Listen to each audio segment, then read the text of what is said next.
Video like जरूर कर लीजिए और ऐसे वीडियो लगातार फ्री में पाने के लिए चैनल को तुरंत सब्सक्राइब कर लीजिए और बेल आइकन को जरूर टैप कर लीजिए ताकि आगे भी सारे वीडियो आपको मिलते रहे। यूट्यूब में फॉलो करते हैं तो प्लीज ये वाला फ्री टेलीग्राम चैनल जरूर ज्वाइन कर लीजिएगा। सारे नोटिफिकेशन सारे अपडेट यहीं पे आते हैं, ध्यान रखिए। नमस्कार दोस्तों, आप सभी का स्वागत है स्टडी फॉर एग्जाम्स में।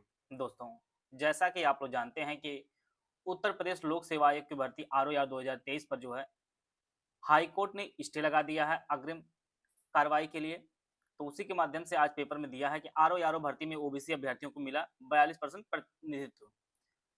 यहाँ पर आप जानते हैं टोटल 419 अभ्यर्थियों का चयन हुआ है और इसमें 176 अभ्यर्थी के जो ओबीसी के चयन हुआ है और इसमें जो है कोर्ट केस चल रहा था। उसके बाद थोड़ा पढ़ते हैं हम लोग। समीक्षा अधिकारी सहायक समीक्षा अधिकारी परीक्षा 2023 में चयनित अभ्यर्थियों की ज्वाइनिंग पर हाईकोर्ट द्वारा जो है अंतरिम रोक जो है लगाए जाने के बाद उत्तर प्रदेश लोक सेवा आयोग अब जो है हरियाणा पब्लिक सर्विस कमीशन से जुड़े समान मामले और उस पर सुप्रीम कोर्ट द्वारा दिए गए आदेशों का गहन अध्ययन कर रहा है। और आयोग का कहना है कि प्रारंभिक परीक्षा केवल सुटेबिलिटी एग्जाम होती है जिसके अंक अंतिम मेरिट में नहीं जुड़ते हैं, जबकि आरक्षण का अंतिम निर्धारण फाइनल चयन में किया जाता है। तो जैसा कि आप जानते हैं कि आयोग यूपीएससी आयोग बार बार कहता है कि हम यूपीएससी को फॉलो करते हैं, पूरी तरह फॉलो करते हैं। तो यूपीएससी तो प्री में भी जो है आरक्षण देता है, लेकिन यहाँ पर आयोग जो है अपनी एक अलग जो है कहानी बनाया हुआ है। आप जानते हैं टीना डाभी वाला जो केस है, अगर प्रीलिम्स में अगर आरक्षण ना मिला होता तो आज वो टॉपर ना बनी होती। यही सब मामला इस भर्ती प्रक्रिया में है। और आयोग के सचिव गिरिजेश त्यागी का कहना है कि प्रारंभिक परीक्षा स्तर आरक्षण लागू के मुद्दे पर सुप्रीम कोर्ट पहले ही अंतरिम लोग दे चुका और आयोग हाईकोर्ट में इन्हीं स्थापित कानूनों सिद्धांतों के आधार पर अपना पक्ष रखेगा। जैसा कि आप लोग जानते हैं, सबसे बड़ी बात यही है कि आयोग को पता था कि भर्ती में कोर्ट केस चल रहा है, तो उसको रात रात में रिजल्ट जारी करने की क्या जरूरत है। आप जानते हैं कि लोक सेवा आयोग और राजस्व विभाग के जो आरओ थे उनकी ज्वाइनिंग हो चुकी है और इतना जल्दी सब कुछ रात में जारी करके लगातार जल्दी जल्दी रिजल्ट जारी करने की, अब जबकि पता है कि सबकी डेट पड़ रही है और हो सकता है हो भी गया अंत में कि जो जो हाईकोर्ट की तरफ से स्टे लग ही गया। आप मानिए कि जो लोग दूसरी जगह नौकरी सरकारी कर रहे थे या प्राइवेट जो भी कर रहे थे, जहां पर इन्होंने अपना रिजाइन करके आए होंगे, आज उनके ऊपर क्या बीत रहा होगा आप महसूस नहीं कर पाएंगे, जान लीजिए। क्योंकि पहली बात मिले ना मिले अलग बात है इसमें ज्वाइनिंग, लेकिन जो समय बीच में गुजरेगा वो बहुत ही कठिन टाइम होगा। आप जानते हैं सुने होंगे 2013 की एपीएस की भर्ती इन्हीं आयोग की है, लेकिन 2026 चल रहा, अभी तक इनका तीसरा स्टेज ही नहीं हुआ है। तो समय कब लगता है कितना लग जाए किसी को कुछ नहीं पता है। और 2013 लोग कंप्लीट नहीं कर पाए, 2023 की भर्ती फिर लाए और फिर उसको फंसा दिए। यही आयोग के नवीनतम कारनामे हैं। यहाँ पे लिखा गया है कि 5 अप्रैल 2026 को संशोधित अंतिम परिणाम जारी कर दिया गया है और जारी करने के बाद आप जानते हैं कि इसमें जो है लोक सेवा आयोग और राजस्व विभाग के जो अभ्यर्थी रहे उनकी ज्वाइनिंग भी हो गई है। सिर्फ ज्वाइनिंग बची थी यहाँ पर आपके सचिवालय की आरओ की ज्वाइनिंग बची थी। आयोग यहाँ पर बता रहा है कि इसमें जो है सामान्य वर्ग के 28% और 42% जो है ओबीसी लोग इसमें हिस्सेदारी किए हैं। हरियाणा मामला जो था उसके ऊपर आयोग जो है अपना कार्य करना शुरू कर दिया है। सब चीजें यही पेपरों में हर जगह दी गई है। अब हो सकता है आयोग अपने जो मामला सब सुप्रीम कोर्ट लेकर जाए, वहां पे जो लोग के रिजल्ट फाइनल दिया है उनके बचाव में चीजें करें। और यहाँ पर बात यहाँ पे ज्वाइनिंग या चीजें नहीं है, बात यह है कि किसी घर में खुशी आई तो उस खुशी को आयोग जो है अपनी गलतियों के चक्कर में उनसे छीना जा सकता है। स्टूडेंट वर्षों की अपनी तपस्या किए हैं और जानते हैं लगभग 11 लाख लोग फॉर्म भरते हैं, 11 लाख लोगों को आयोग नौकरी नहीं देने वाला। नौकरी जितने पद निकले थे 400 से अधिक पद निकले थे, उतने पे ही इनको नौकरी मिलनी है। तो कम से कम जिनका भी अगर आयोग को पता था इसमें कोर्ट केस चला तो इसको रिजल्ट जारी ही नहीं करना चाहिए था। कौन इनसे रिजल्ट तुरंत मांग रहा है, कौन से इतना जल्दी पार कर रहे हैं। 2023 के रिजल्ट फाइनल 2026 में कौन से इतना जल्दी थे, 10 दिन 20 दिन और रुक जाते। जब कोर्ट केस क्लियर हो जाए तभी रिजल्ट जारी किया तो ऐसी समस्या ही नहीं आती। अब समस्या इसमें आई तो 2024 के पीसीएस में भी समस्या होगी, 2025 के पीसीएस में भी समस्या होगी। ना ये लोग कभी प्री का कट ऑफ बताते हैं, ना ऑफिशियल आंसर की ये रिवाइज देते हैं, ना सबके मार्क्स पता चलता है, ना सबकी कॉपी पता चलती है, कितनी कट ऑफ फाइनल कितनी गई है। और ये भर्ती प्रक्रिया पूरी होने में ही 3 साल लगा हुआ है। यह भी अगर धरना ना हुआ होता आप सभी लोगों के माध्यम से, तो यह लोग जो नॉर्मलाइजेशन का समस्या है 2 शिफ्ट पेपर कराना, वह भी 1 शिफ्ट ना कराए होते हैं। बड़ी मेहनत से पेपर कराया गया, फिर इनके कॉपियों में भी काफी समस्या रही, इनके कट ऑफ में भी काफी समस्या रही।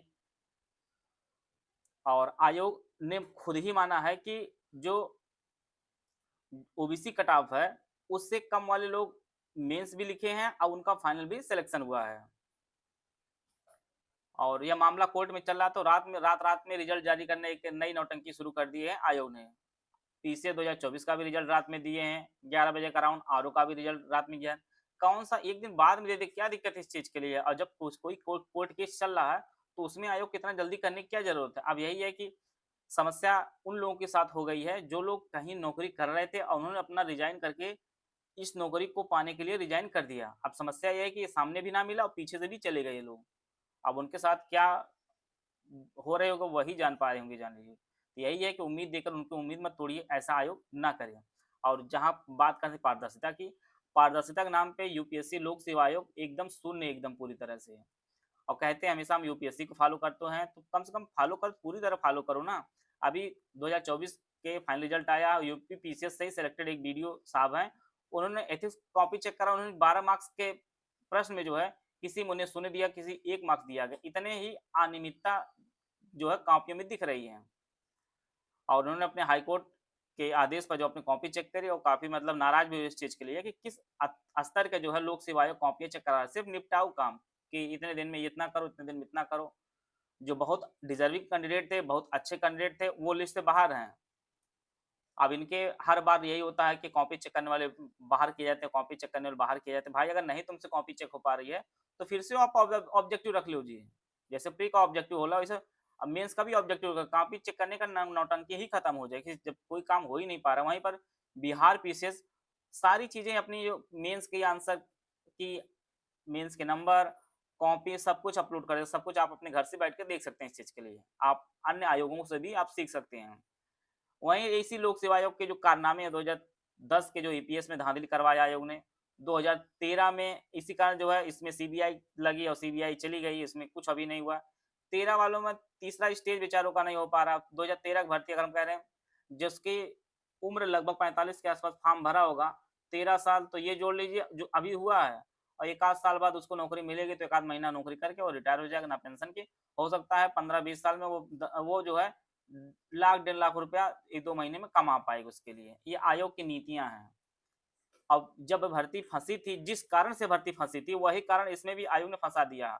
आप लोग देख पा रहे होंगे कि जो थर्ड स्टेज का यूपीएस का है वह डेट टू डेट खेला करता आयोग। अभी फिर डेट मई में थी, उसको जून में शिफ्ट कर दिया है। रोज जो अब वहां के उप सचिव महोदय हैं वो बताते 1 हफ्ता में आ जाएगा, उनका 1 हफ्ता पता नहीं चंद्रमा ग्रह वाला चल रहा है कि यूपी आपके पृथ्वी का चल रहा है। हफ्ता उनका समाप्त ही नहीं हो रहा है। बाकी देखते हैं क्या होता है। आयोग का जो है आज से ये कारनामे करता चला आ रहा है। ज्वाइनिंग आप जानते हैं कि राजस्व विभाग द्वारा हो गई, सचिवालय में नहीं होगी। सचिवालय में ही सबसे ज्यादा भर्ती होती है। अब सबसे ज्यादा परेशान सचिवालय वाले लोग होंगे।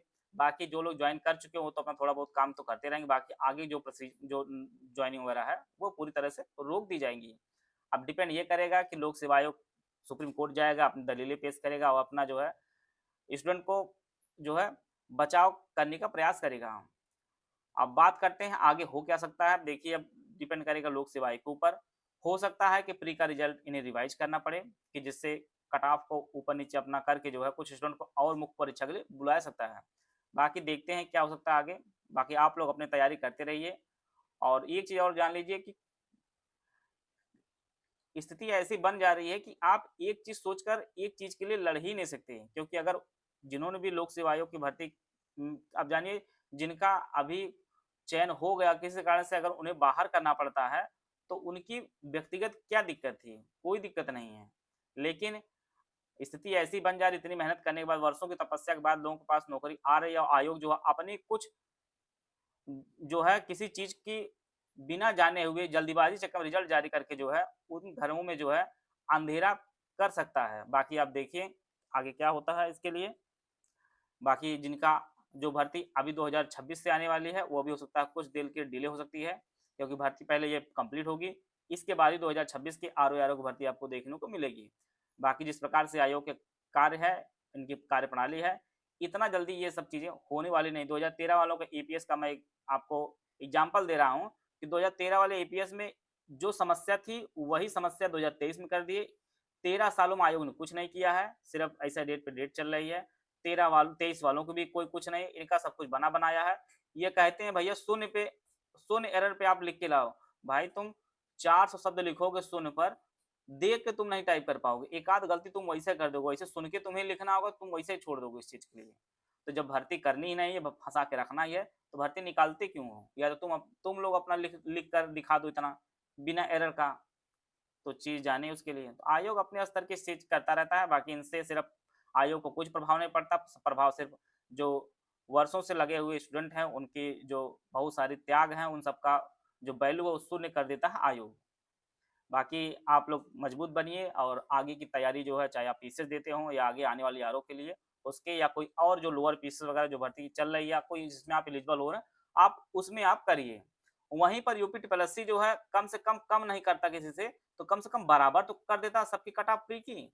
यही कम से कम अपने छोटे भाई यूपी ट्रिपल एस सीख ले, यूपीएससी आयोग प्री की cut off, pre cut off कम ज्यादा ना कर, कम से कम समकक्ष तो कर देता है, मेंस पे अपना आरक्षण देता है, कोई दिक्कत नहीं किसी चीज के लिए, ऐसा भी चीज कर सकता है बराबर। और हमें पूरी तरह उम्मीद है कि जो आयोग के जनरल कट ऑफ और अन्य कैटेगरियों cut off, general cut off अन्य कैटेगरियों कट ऑफ से काफी कम गई होगी कट ऑफ, प्री की कट ऑफ में बात कर रहा हूँ, चाहे आरओ और एआरओ में, और यही सब चीजें हैं।